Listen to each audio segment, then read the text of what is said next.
Top of the day, beautiful people. Top of the day. Betwabu, Betwabu, Betwabu. Remember, Betwabu is a greeting that the Bantu people use to greet one another. Bantu means house of the Father. So it's more like a statement we're making, a proclamation when we greet one another, saying, you are the house of the Father. I am the house of the Father. Betwabu. Betwabu, Betwabu. And they normally say it twice. Betwabu, Betwabu. That's why you hear me say it twice. Get my place here. 20, 21. All right. Good morning, Auntie. Betwabu, Betwabu. I feel like I'm missing something. Hold on. Maybe I'm not. All right, y'all. Today it is Sunday, April the 12th, 2020, day 119, and we are reading 1 Chronicles 20, 21, and 22. We're going to talk about the rebels among us just a little bit. You know, I've been thinking about this particular scripture. It comes from the book of Enoch. I still consider it scripture. Enoch lived, you know. So during that time of the flood, where Noah was, Enoch was still there, but Yahuwah told him, and this has kind of been with me for a while, but we also see this particular scripture. It's different, but it's still saying the same thing. In Isaiah, I believe it's 44 or 46. I posted it last week where Yahuwah is telling his people, and I've seen a lot of people post it too. It said, my people, go into your homes and close the door until Yahuwah's wrath has passed over.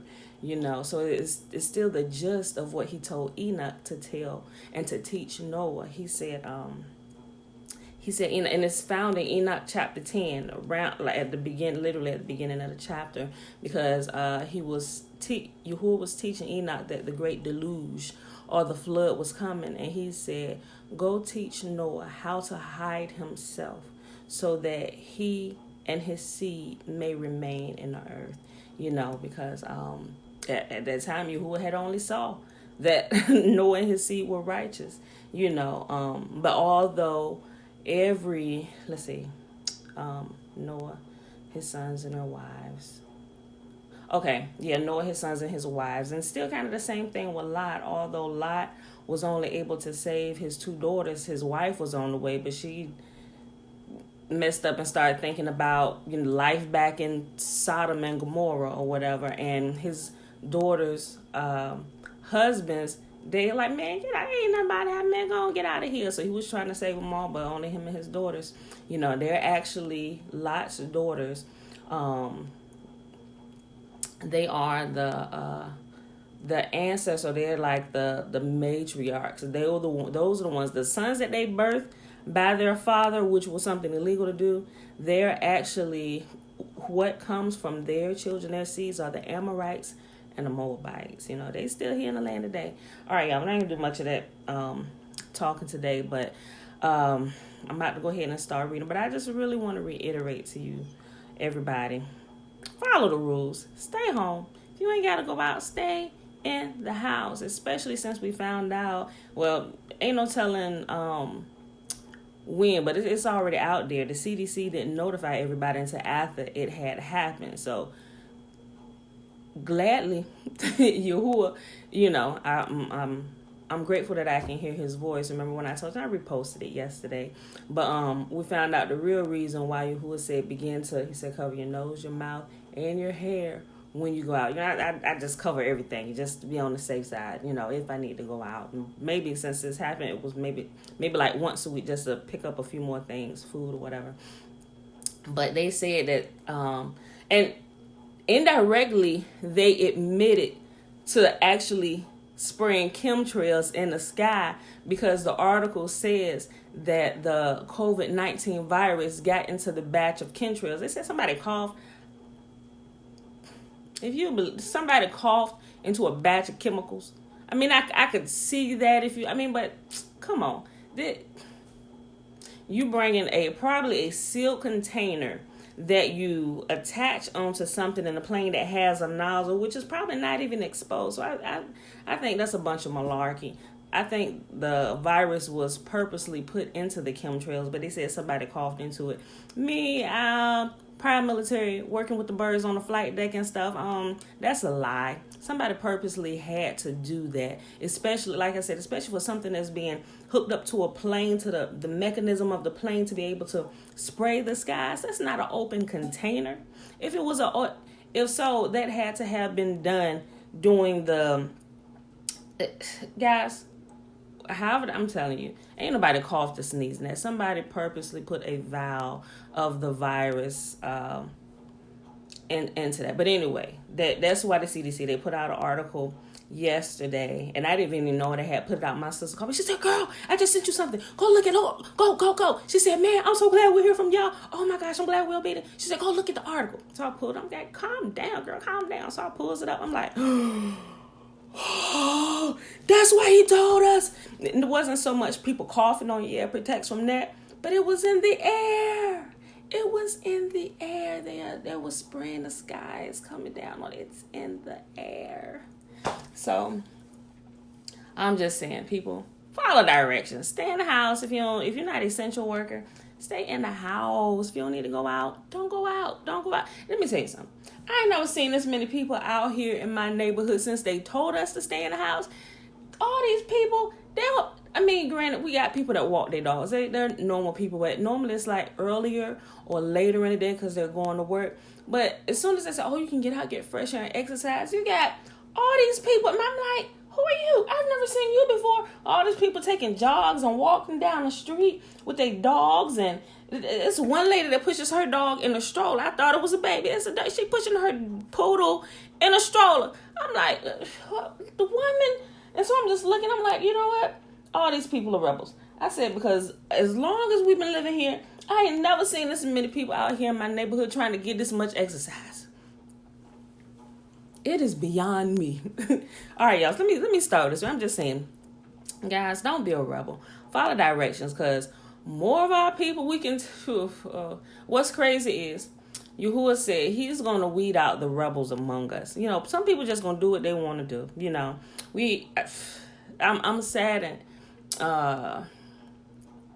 One of our really, really close friends just passed the other day. And mind you, he had already, especially if you already got issues going on, he had already had some pre-existing health issues going on. He wasn't overweight or anything, like slim, tall guy, whatever, but his eating habits were poor, which caused him to have some health issues going on within himself. And so I want to wring his neck right now, because he doesn't have to be gone. He really doesn't. He really could still be here, but he just didn't follow directions, especially with the pre-existing issues that he had going on, and not taking the advice of the doctor. And it's just, doctors aren't against us, although I'm not the first person to go see a doctor. I'm more so, I tend to go on the holistic side first, because food is literally, herbs and stuff is medicine. It literally can't heal the body. I would much rather put herbs and food in my body to heal if there's something going on before I pump medicine. Now, if it ever got to a point with pain or whatever, I would definitely, although there's some natural remedies to take care of pain, if the pain is great enough, I would probably take an card. Like when I was having children, hey, epidural, please. I tried it one time. I was like, "Father, okay, I'm gonna be a soldier. I'm gonna do this." Whoo, them contractions start jumping off the page. I was like, "Where's the anesthesiologist? Call her, please." So, but guys, take care of your bodies.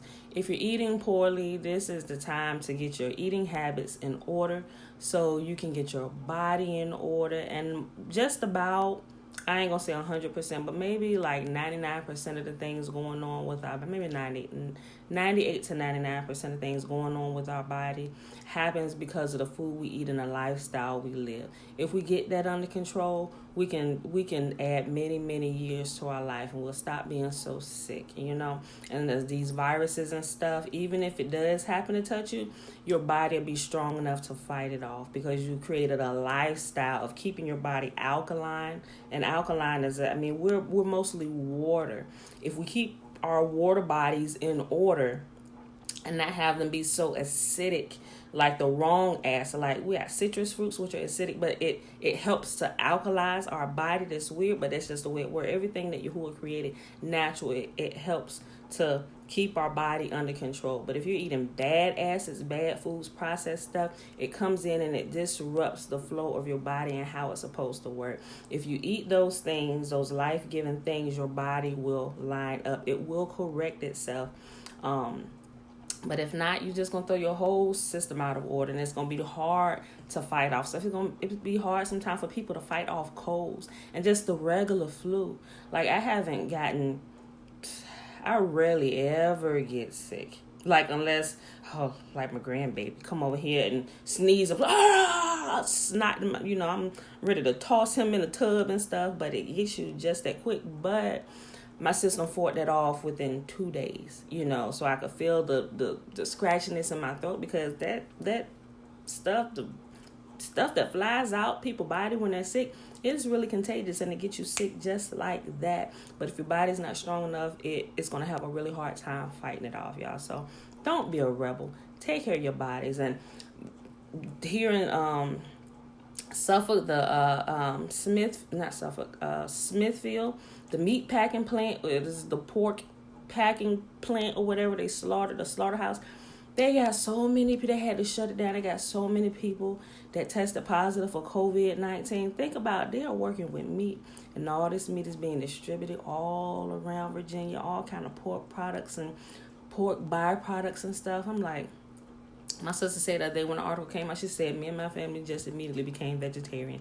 Like, I ain't saying not to eat meat, but if you're going to eat it, at least make sure it's clean, and you need to see where it comes from, where it's processed at. And it's just, you have to really be careful, because you don't know what is being contaminated. Even other places where it is clean meat, like if something, I've watched some things, documentaries where they show, and even some health officials, when they do the what do you call it, the inspections of the meat packing plants. There was a interview done with one health associate who was doing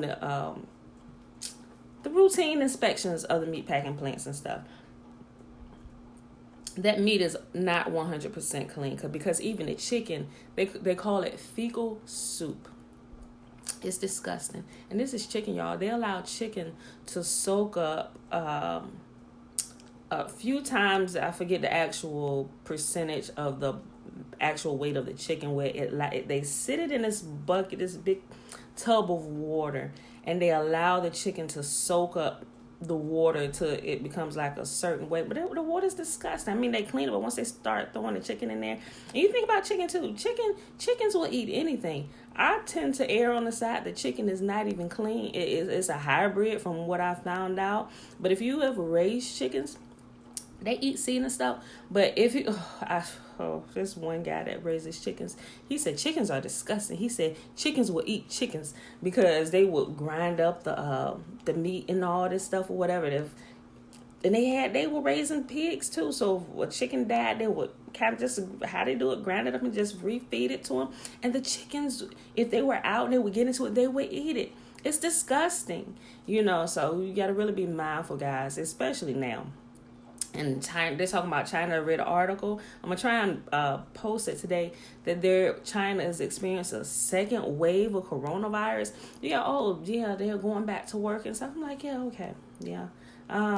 Personal videos and stuff that's coming out, people dying. They're going and killing people in the street, and coughing, dying. I'm like, yeah, Father, I'm glad it ain't that bad here, but people are dying from it. So I'm just like, y'all, keep yourself safe as long as possible. Keep your bodies under control. Drink the water. Flush the toxins out your body. Just learn to be disciplined. If you've never learned how to be disciplined at any other time, now is the time to begin being disciplined with your body and your eating habits. Cut out all clean meats, junk foods, all that stuff. You know what? And we are in, what is this?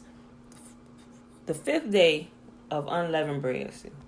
We're going into the 5th day of unleavened bread, which is we don't eat yeast products.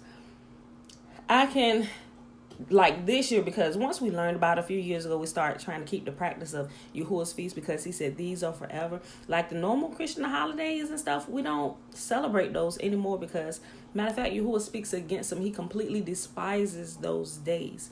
He said this is what you're to keep from generation to generation. And they've taken, even this week, the spinoff of this week off of Passover and unleavened bread is what? Resurrection Sunday. Come on, y'all. I mean, they always give you a substitute for what to go against what Yahuwah said. And I know some people gonna want to crucify me for that comment, but it is what it is. It's right here in front of our face, and people ignore it. And our people are rebels, So more pastors are dying. Our pastors, us. Why? Because we're rebels.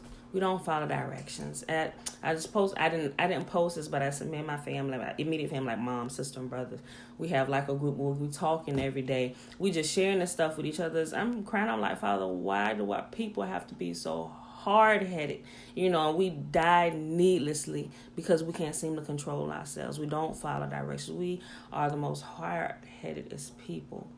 And it's like, you try to talk sense into us, and it's like, we're going to do what we want to do. I was like, let me start with reading today, y'all. First Chronicles 20, 21, and 22. But I'm deeply saddened about people that are leaving this place that don't have to be gone. They do not have to be gone. All right, y'all. First Chronicles chapter 20. And it came to pass that after the year was expired, at that time that kings go out to battle, Joab led forth the power of the army and wasted the country of the children of Ammon, and came and besieged Rabbah. But David tarried at Jerusalem, and Joab smote Rabbah and destroyed it. And David took the crown of their king from off his head, and found it to weigh a talent of gold, and there were precious stones in it, and it was set upon David's head, and he bore also exceeding much spoil out of the city. And he brought out the people that were in it, and cut them with saws, and with harrows of iron, and with axes. Even so dealt David with all the cities of the children of Ammon. And David and all the people returned to Jerusalem. And it came to pass after this, that there arose war at Gezer with the Philistines, at which time Sibbecai the Hushathite slew Sippai, that was of the children of the giant, and they were subdued. And there was war again with the Philistines, and Elhanan, the son of Jair, slew Lami, the brother of Goliath, the Gittite, whose spear staff was like a weaver's beam. And yet there was war at Gath, where was a man of great stature, whose fingers and toes were 24, 6 on each hand, 6 on each foot, and he also was the son of the giant. But when he defiled Israel, Jonathan, the son of Shemaiah, David's brother, slew him. These were born unto the giant in Gath, and they fell by the hand of David and by the hand of his servants. First Chronicles chapter 21. And Satan stood up against Israel and provoked David to number Israel. And David said to Joab and to the rulers of the people, Go, number Israel from Beersheba even unto Dan, and bring the number of them to me, that I may know it. And Joab answered, Yahuwah make his people 100 times so many more as they be. But my lord the king, are they not all my lord's servants? Why then doth my lord require this thing? Why will he be a cause of trespass to Israel? Even his servant knew, we shouldn't be doing this, king. Are you sure? Yahuwah told us that we would be more than the sand on the seashore. You're not going to be able to count. Why? You sure you want to do this? He going to regret this real soon. Y'all know the story. Why would he be a cause to trespass to Israel? Nevertheless, the king's word prevailed against Joab. Wherefore Joab departed and went through all of Israel and came to Jerusalem. This is a great example of our people being rebels. We're about to see what's about to happen. Nevertheless, the king's word prevailed against Joab. Wherefore Joab departed and went throughout all of Israel and came to Jerusalem. And Joab gave the sum of the number of the people unto David, and all they of Israel were 1,100,000 men that drew sword, and Judah was 460,010 men that drew the sword. But Levi and Benjamin counted he not among them, for the king's sword was abominable to Joab, and Yahuwah was displeased with this thing. Therefore he smote Israel. And David said unto Yahuwah, I have sinned greatly because I have done this thing. But now I beseech thee, do away with the iniquity of thy servant, for I have done very foolishly. And Yahuwah spake unto Gad, David's seer, saying, Go and tell David, saying, Thus saith Yahuwah, I offer thee 3 things. Choose thee one of them, that I may do it unto thee. So Gad came to David and said unto him, Thus saith Yahuwah, choose thee either 3 years' famine, or 3 months to be destroyed before thy foes, while that the sword of thy enemies overtake thee, or else 3 days the sword of Yahuwah, even the pestilence in the land, and the angel of Yahuwah destroying throughout all the coasts of Israel. Now therefore advise thyself what word I shall bring again unto him that sent me. Now mind you, all of these 3 choices, all 3 of these choices, because David caused Israel to sin, and he had a warning, and he had a chance to relent on what he was about to do, but he didn't. Even his servant tried to warn him, King, are you sure? We shouldn't be doing this. He said, but the king's word prevailed. He did it, and he pissed Yah off. So now, because of his being a rebel and disobedience to a direct command that he knew Yah had said, now he was about to cause a great slaughter among his people. And David said unto Gad, I am in a great strait. Let me now be fallen into the hand of Yahuwah, for great are his mercies, but let not me fall into the hand of man. So Yahuwah sent pestilence among Israel, and there fell of Israel 70,000 men.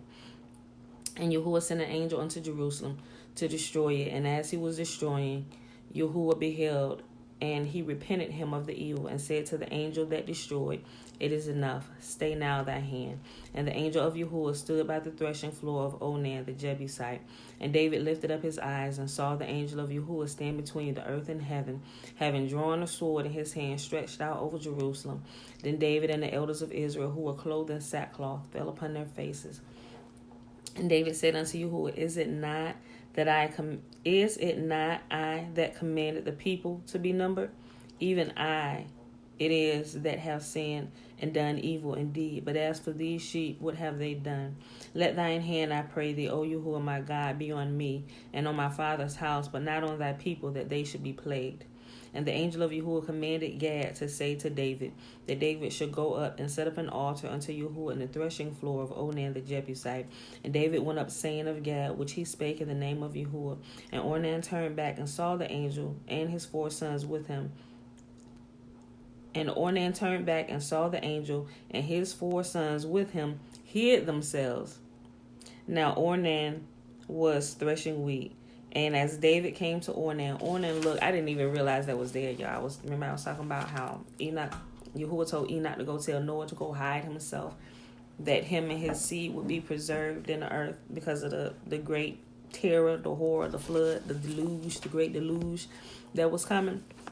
I didn't realize that was there. And as David came to Ornan looked and saw David, and went out of the threshing floor and bowed himself to David with his face to the ground. And David said to Ornan, Grant me the place of this threshing floor, that I may build an altar therein unto Yahuwah, that thou shalt grant it to me for the full price, that the plague may be stayed from the people. And Ornan said to David, Take it to thee, and let my lord the king do that which is good in his eyes. Lo, I give thee oxen also for burnt offerings, and threshing instruments for wood, and wheat for the meat offering. I give it all.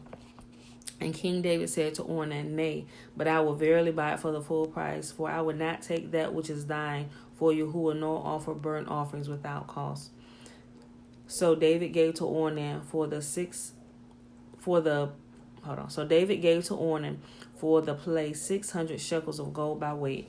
And David there built an altar unto Yahuwah, and offered burnt offerings and peace offerings, and called upon Yahuwah, and he answered him from heaven by fire upon the altar of burnt offering. And as Yahuwah commanded the angel, and he put up his sword again into the sheath thereof.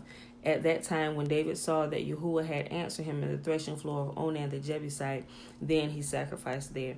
For the tabernacle of Yahuwah, which Moses made in the wilderness, and the altar of the burnt offering, were at that season in the high place at Gibeon. But David could not go before it to inquire of Yahuwah, for he was afraid, because the sword of the angel of Yahuwah. Last chapter for today, y'all. First Chronicles chapter 22, and it's only 19 verses. Then David said, This is the house of Yahuwah, and this is the altar of burnt offering for Israel. And David commanded to gather together the strangers that were in the land of Israel. And he set masons to hew wrought stones to build the house of God. And David prepared iron in abundance for the nails, for the doors of the gates, and for the joinings, and brass in abundance without weight. Also cedar trees in abundance for the Zidonians, and they of Tyre brought much cedar wood to David.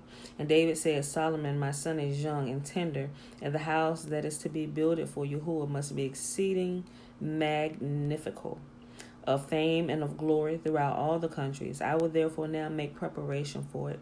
So David prepared abundantly before his death. Then he called for Solomon his son, and charged him to build a house for Yahuwah, the God of Israel. And David said to Solomon, My son, as for me, it was in my mind to build a house unto the name of Yahuwah my God. But the word of Yahuwah came to me, saying, Thou hast shed blood abundantly, and hast made great wars, and thou shalt not build a house unto my name, because thou hast shed much blood upon the face of the earth in my sight. Behold, a son shall be born unto thee, who shall be a man of rest. Or as some versions say, he shall be a man of peace. Betwabu, titi, betwabu. And I will give him rest from all his enemies round about, for his name shall be Solomon. And I will give peace and quietness unto Israel in his days. He shall build a house for my name, and he shall be my son, and I will be his father, and I will establish his throne. I will establish the throne of his kingdom over Israel forever. Now, my son, Yahuwah be with thee, and prosper thou, and build the house of Yahuwah thy God, as he has said of thee. Only Yahuwah give thee wisdom and understanding, and give thee charge concerning Israel, that thou mayest keep the law of Yahuwah thy God. Then thou shalt prosper, if thou takest heed to fulfill the statutes and judgments which Yahuwah charged Moses concerning Israel. Be strong and of good courage, dread not, nor be dismayed. Now behold, in my trouble I have prepared for the house of Yahuwah 100,000 talents of gold, 1,000,000 talents of silver, and of brass and iron without weight, for it is in abundance. Timber also and stone I have prepared, and thou mayest add thereto. Moreover, there are workmen with thee in abundance, hewers and workers of stone and timber, and all manner of cunning men for every manner of work. Of the gold, the silver, and the brass, and of the iron, there is no number. Arise thereof and be doing, and Yahuwah be with thee. David also commanded all the princes of Israel to help Solomon his son, saying, Is not Yahuwah your God with you? And hath he not given you rest on every side? For he hath given the inhabitants of the land into my hand, and the land is subdued before Yahuwah and before his people. Now set your heart and your soul to seek Yahuwah your God. Arise therefore, and build ye the sanctuary of Yahuwah thy God, to bring the ark of the covenant of Yahuwah and the holy vessels of Yahuwah into the house that is to be built in the name of Yahuwah. And that, my beautiful people, is our reading for today. All right. So, I was going to say something else, but I ain't even going to get into it. Let me just mention this. Remember, as we continue reading through the Old Testament, how our ancestors, forefathers, children of Israel, some of the things that are being applied today among our people doesn't have to be so, because remember, back then, all that they had, all through this, through the prophets and everything, none of them had any of the Old Testament, and everything worked just as powerful as it still will and still does today. But we only see a very, very small portion of that. Did I say that right? Yeah. So there were healings, miracles, and everything still being done back here, even before the New Testament came on the scene. So there is just as much power, probably even more power back here, because they were talking directly to Yah. Yah was talking directly to the prophets all the time, and everything that he said came to pass. So that's why I said it is imperative that we not skip over this and skip through this. Start at the beginning and go all the way through. You cannot not read the Old Testament. Otherwise, it's just you just all over the place there, and you have a lack of power. So with that being said, beautiful people, that's it. I'm done. I'm not running my mouth anymore today, but I will do the blessing, and the blessing is found where? Right. Numbers chapter 6, verses 22 through 27. May Yahuwah bless us and keep us. May Yahuwah make his face to shine upon us and be gracious unto us. May Yahuwah lift up his countenance upon us and give us his peace. Yahuwah say, this is how you are to bless my people. Bless them like this. This is how you put my name on them. And I myself will come and bless them. And that is literally said in verse 27. And they shall put my name upon the children of Israel, and I will bless them. All right, y'all. Get it together. Don't be a rebel. Stay alive. Hide yourself, that our seed, righteous seed, may remain in the earth. Because why? The righteous inherit the earth, and the wicked are rooted out. Don't be a rebel and get yourself rooted out of the earth, y'all. I love y'all, and I will see you in the morning. Peace.